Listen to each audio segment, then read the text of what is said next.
It's not sizzling. It's not juicy.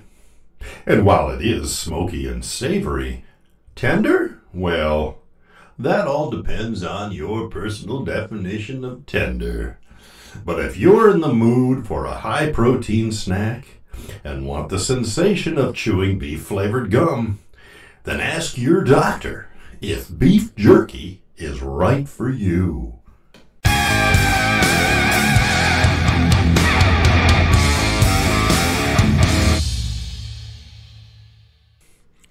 I have in front of me a 5-pound eye of round that I just purchased from my butcher.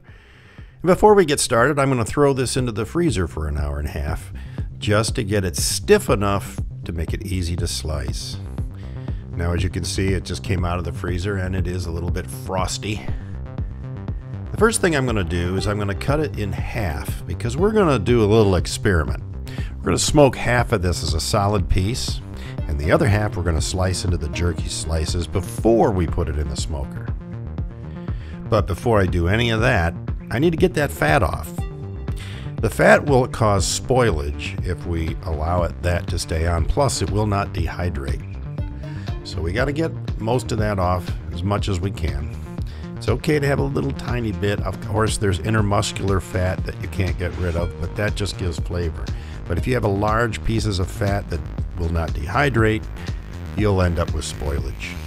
We don't want that. Don't throw that fat away though. You can render that as beef tallow.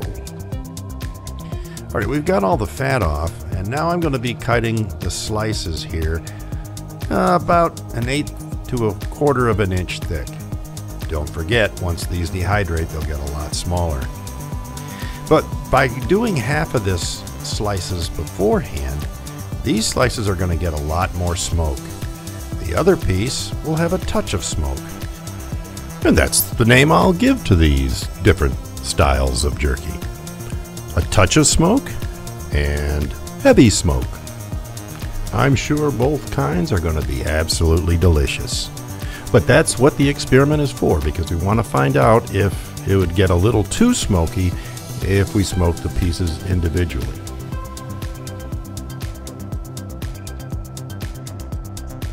Alright, we're almost done slicing this up, and we'll go down to the smoker and get that started up so we can get this jerky smoking. And I'm going to put some alder in the smoker today. That gives a really nice flavor to the beef, and I think it'll really pop with this. And there's our two types of beef, our heavy smoke with a thin slice and our touch of smoke with a solid chunk. We're going to get those in the smoker. And as per usual, I'm also smoking some more hamburger and cheese for some other possible videos or just for whatever.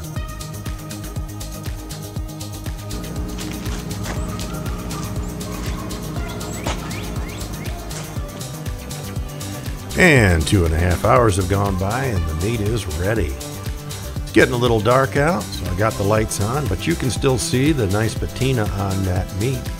It's picked up a little color from the smoking. So let me gather all this and I'll meet you back up in the kitchen.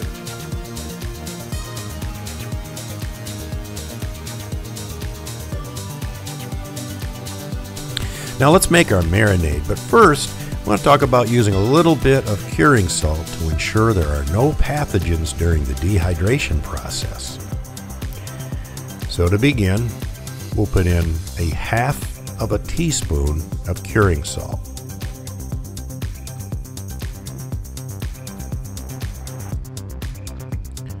To that, we're going to add 1/2 cup of savory soy sauce. This is the thinner soy sauce that you use for making Chinese and that sort of thing. Pour that in. This is a little bit saltier. But to that, we're going to also add 1/2 cup of black sweet soy sauce. This is a lot thicker and a little sweeter.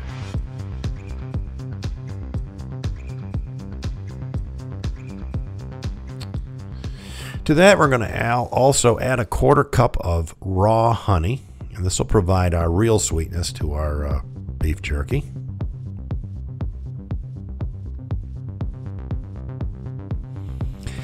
And then, to bring a little heat to the table, we're going to put a 1/4 cup of red chili paste. Now I'm just using the Sriracha brand paste. Normally I would use the kind I make myself, but I just used up all that I had, so I'm going to use this for now.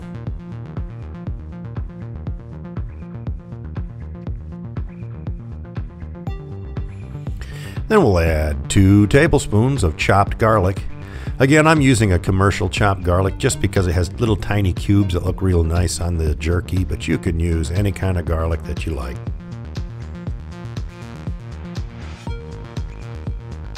And then another 1/2 teaspoon of cayenne pepper. We'll add that in.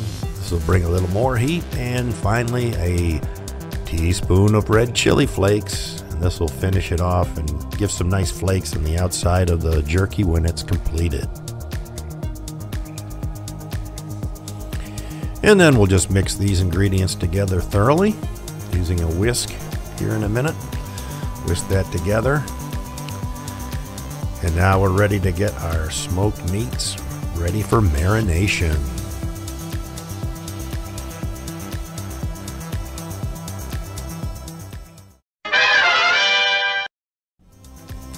Here you see the piece of meat I'm calling the Touch of Smoke beef jerky. This is the piece I smoked in a solid piece, and then I put it in a backpack overnight in order to let the smoke penetrate. I did that to both, but I also put this in the freezer like we did earlier so that it will slice easier. I'm going to get this out and slice it up, and the other pieces are already sliced, and then once we get that done, we'll be ready to marinate them both. Now, once we get our pieces all sliced up, they're still a little bit big for our jerky needs. So why don't we cut them in half, more to the size that we want to get them to for the final product. So that's what I'm doing here, and then I'm adding them to this box. And I have 2 boxes, one for the touch of smoke and one for the heavily smoked, and I'll pour 1/2 of the amount of marinade I made into each of those boxes. Now, the easy way, of course, is to put these in the refrigerator for 12 to 24 hours overnight. 24 hours is better. But there is a faster way. There's another way you can marinate this in just an hour to an hour and a half. It's called a drum marinator. Now, the way this product works is it creates a vacuum in that drum, but at the same time, it keeps it in a rolling fashion. The vacuum pulls air and moisture out of the jerky, and then once you release that vacuum, that marinade is forced deep into it. And this way, you can get by with only an hour to an hour and a half, rather than overnight. But there's also another way we can do the same sort of thing using a standard food prep backpack. Let me show you how I did that. So what I got here is a standard food saver, and most standard food savers come with this accessory port right here for the vacuum, and some of them come with this. I had to buy these separate. I'll have links in the description. But what this does is it allows us to vacuum a mason jar, and I got 2 sizes for the largemouth and regular size. And so what you do is you put a lid on that, you pop this over, crank down your thing and turn it down. That's going to suck the air out of the jar and force that lid closed. As soon as that goes to red,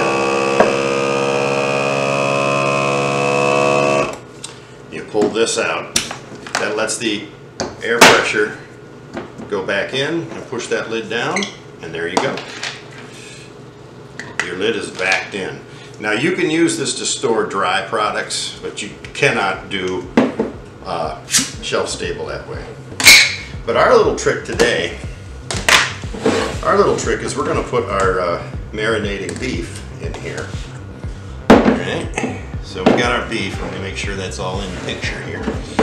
And we're just going to put a bunch of this right in here. So this is our little trick to take the 12 hours down to 1 hour. And we'll put the backer on. And then we'll, oops, hit that button.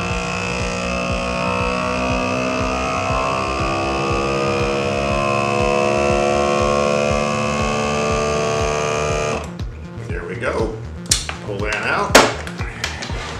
All right, now that's backed in there.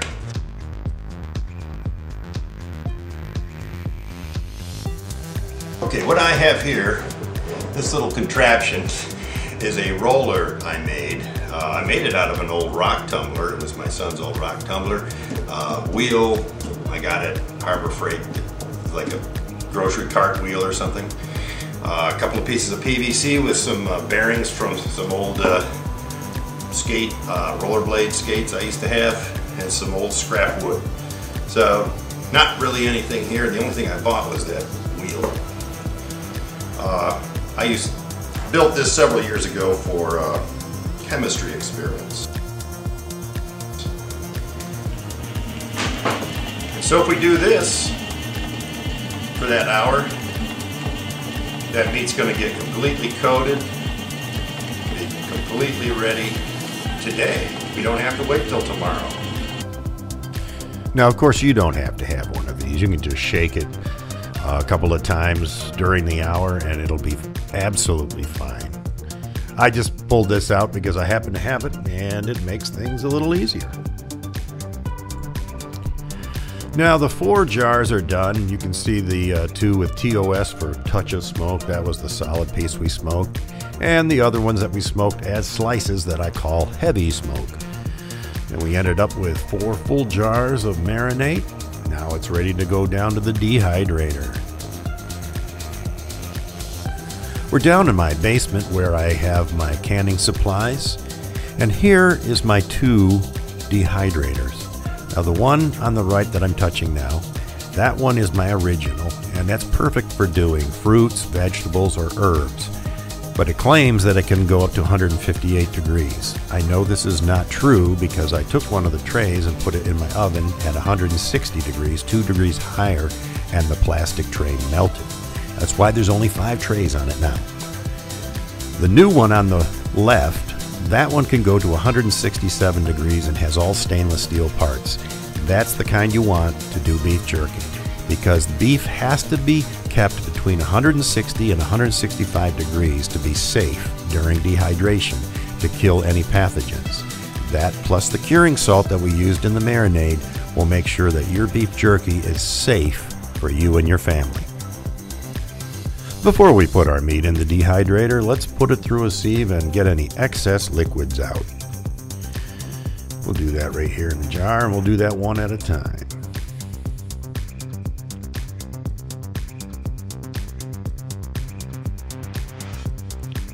Now I'm going to grind up some peppercorns so that I can sprinkle some pepper on top as I put it into the dehydrator. Of course, you can use any kind of seasoning you want to add in addition. I just thought it'd be nice to have a little black peppercorn on top, more for looks than anything else. So put one of the trays down on top of some paper towels, and now we'll lay out the meat. Now when you lay the meat out on the tray, you're going to want to try not to have it touching because it will stick together. It's not a big problem. If it happens, you just break it up, but it's just a way to keep the pieces single, if you will. They will shrink quite a bit by the time they're done dehydrating as well. Now once our tray is full, we'll sprinkle on a little of that black pepper, and into the dehydrator it'll go. And I'm going to set this at its highest temperature of 167 because that will ensure that this meat is going to be in that perfect range we're looking for of 160 to 165 degrees. And there it is, a beautiful dried product ready to eat. Well, ladies and gentlemen, I hope you enjoyed this latest episode of Smokey Dave Presents. It's interesting, the many different things you can use beef jerky for. Obviously, it's just a great snack. But also, it makes a great survival food. It can be made shelf stable. In a vacuum pack, it's shelf stable for several months. Even in a baggie, it's shelf stable for a couple of weeks. And then if you put it in a vacuum pack and put it in the freezer, it's pretty much indefinitely stable at that point. But it's a great source of protein, especially for if you're like camping or doing hikes or other activities that require a little protein energy. And it's just delicious. So I hope you enjoyed this episode and how you can make your beef jerky extra smoky. Anyway, just remember, everyone, it's no joke. Everything's better with smoke.